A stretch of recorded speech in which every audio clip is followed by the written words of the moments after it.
Welcome back, Candle Boys. Today we're checking out the newest episode of the Summer Hikaru Died. Honestly, this episode was good, but I was expecting a lot more considering what happened last episode. I mean, we actually did find out a lot more information though, so I'll give it benefit of the doubt. I agree with you on that point. I think I thought that situation with homie getting his head cut off was going to turn into something crazier. It definitely did end really fast. Yeah, it kind of fizzled out a lot faster than I thought. Mm-hmm. But it was still definitely really crazy because first off, this man, like I said, we got to find out his name. I'm going to just keep calling him Denji for now. Yeah. This man's low-key a little insane.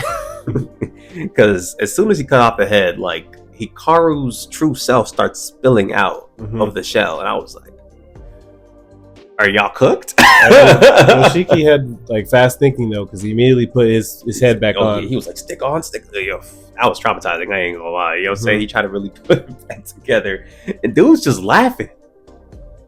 See, cackling. I thought he would have tried to hit him again though at that point, but he said this is really a test. Just want to see what happens. Yeah, he was laughing his ass off though. I was like, oh, all right. And it was to the point where like during that whole debacle, it knocks his glasses off, right? Mm-hmm. And so after that happens, he's just sitting there like after like this whole thing has happened, because after that incident, Yoshiki passes out because you just saw your homie's head get cut off and you had to put it back on there. Mm-hmm. That's trauma-worthy material. You know what I'm saying? Mm-hmm. Hikaru's knocked out because he's got his head cut off. Mm-hmm. So I don't know exactly how his healing factor and stuff works, really, because he's like alive but not alive. But I guess whenever things like that happen that are very traumatic, it takes his true self a while to like pretty much come back online. I feel like it wouldn't take as long if he had his full thing, though. Okay, he probably would have just been like, and called it a day. Yeah, now that he has, he's nerfed right now, it's definitely going to take a while. Yep. And so we end up going back to homie's house, right? And so apparently the old man that attacked him. What I'm talking about what happened with Denji still. Oh, okay.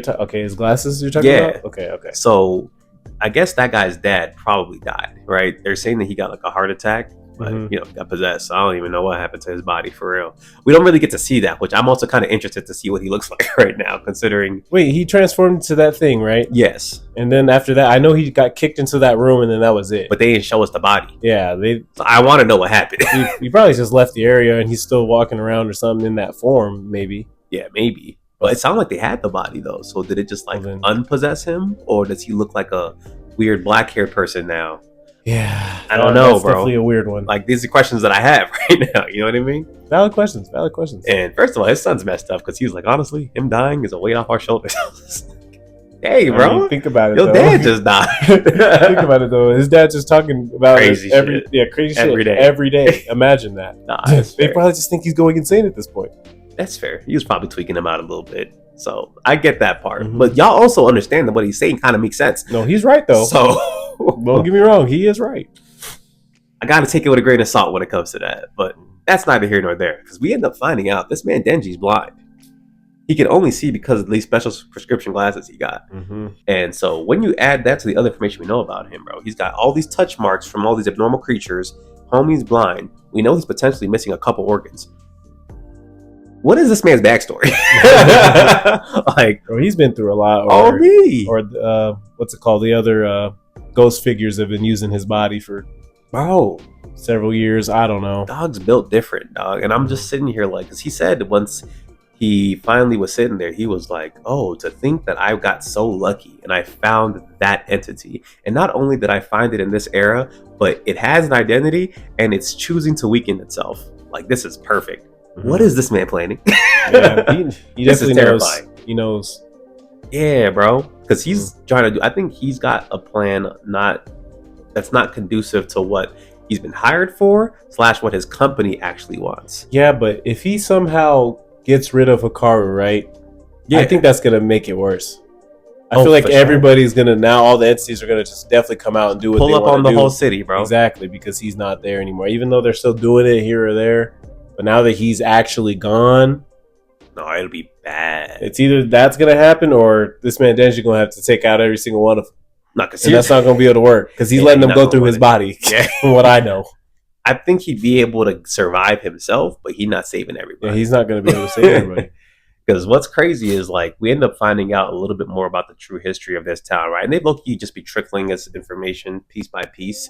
But this episode, I feel like we found out a really massive amount. So before we had already figured out that the whole villages that used to be one village got split into 5 or 6 parts, right? And they have like the shape of a body.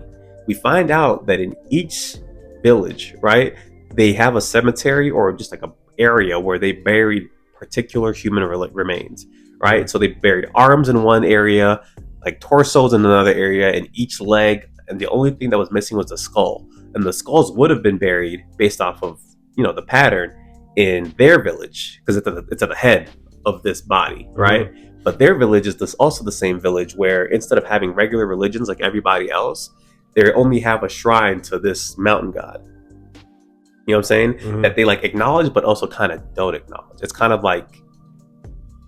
put under the top layer. Are you talking about how the legend that kid was talking about? Yeah. Okay. Because remember, making sure, they were talking about Uronuki, which is like the mountain god, and then like Yoshiki kind of puts it together that Uronuki eventually over time turned into Nonuki. Right, and he's wondering if he was around during that time. Exactly. Gotcha. But what's crazy is that what was actually happening is they were actually getting the heads of these bodies to bury in their village. It's just that they were offering the head specifically to Nonuki, which is whatever's in Kukari right now. Yep. You know what I'm saying? That's why the heads were probably disappearing. He was eating it or something. I don't know, right?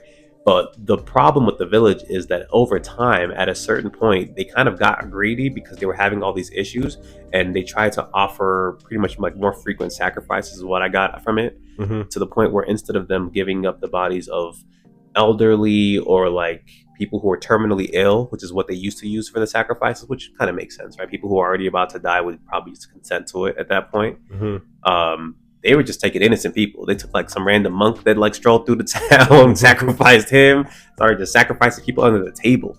And that's why they said like their village carries a great sin. And in particular, the Indo family, which was in charge of the ritual, they have an even greater sin, which they didn't fully give us the details on that yet.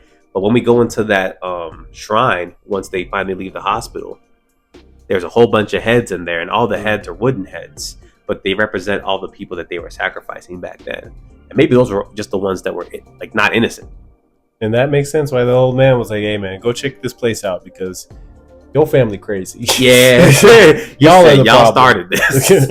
Makes so much sense. Facts. So now I'm just sitting here like, this is looking a little bit wild, because if that's the reason why the village is messed up, then that means all the abnormalities that are surrounding that mountain are essentially potentially all the like deceased souls of all the innocent victims. Because remember, all the bodies we've seen, they either have like, it's just like an arm, or like if they do have a head, like it's like detached from the neck. And like it's like there's always like some weird aberration around their neck, which makes sense if they're all the headless people that got sent to this like a mountain as sacrifices. So a lot of details got put together in this one. I'm just scared for how this is about to come through together. Yeah, because it's throwing me off too, because now we know that both Yoshiki and Hikaru's parents know a lot more about this than we thought. Especially Hikaru's dad, because he helps like he was doing it. Yeah, he's like, he helps run it. So that's why I'm like, so I'm scary. Like, what could have possibly happened that made him die on the mountain, considering the knowledge he had? Probably was following his dad out there, trying to be curious, and it's not looking good, brother. Packed up. Like there's just so many different threats right now. Or they accidentally thought he was one of the people he was supposed to be used for. And sacrificed him instead. It's bad times, bro. That's what I think. But that's neither here nor there, because the person who's trying to help them figure all this out is also that old lady, the mom, bro. And I'm like, I need to know too what she really knows. Right? I feel like she knows more about Hikaru than Hikaru knows about himself. For sure. And she knows something about Denji. But she says she's gonna look into him, but she has like eyes that can like kind of see the abnormal shit, so she'll definitely be able to like get some clues about him if she's at least able to like get her eyes on him. But she also said, I wonder if he's working with that company, and they never told us the name of this man Denji's company this whole time. So now I'm like, I feel like there's so many moving parts that want different things. I don't really know like how they're gonna spin it all together, but It's gonna be terrifying. This man Yoshiki about to be traumatized, especially considering at the end we find out that he's like, we need to talk to somebody who was really close to Hikaru's dad, and his dad was Hikaru's dad's best friend too. Something like. Yeah, and it shows him turning around at the end. Looking a little sus, bro. Yeah. It's gonna be crazy, man. The mystery just keeps turning up in this show. That also probably makes sense why Yoshiki's dad showed up so fast, worried about him, because he probably thinks something like that. Something because he went to go to Takeda's house. He was like, "You got attacked at Takeda's house." Yeah, and his dad didn't warn him. Don't go on that mountain. Yeah, so that's why he rushed home to see if he's okay. Something obviously he knows something. Yeah, this is getting good, bro. I ain't gonna lie. This show really has me locked in every week. You know what I'm saying? Facts. It's not always a lot of action, but just like the way they're setting up these mysteries is just crazy, man. And even like times you think stuff's about to hit the fan, like this episode, right? Then you just left them alone after that. You're like, yeah, he probably has. I gotta move. He has some bigger plans. So, nah, facts. It's gonna be crazy. Y'all let us know what y'all theories and speculations are about this episode so far, man. As far as a rating, I was trying to give it something lower, but the more we talked about it, this might have been another 10 out of 10 for me, low key. 10 out of 10, man. Yeah, this might not be a 10 for everybody, but I think just the way they're setting up these mysteries, the lore, and just the way they're giving out this information bit by bit, like it's just kept me intrigued this whole way through, man. It's tough. It's tough as heck. But aside from that, man, y'all like, comment, and subscribe. We'll get y'all. Peace.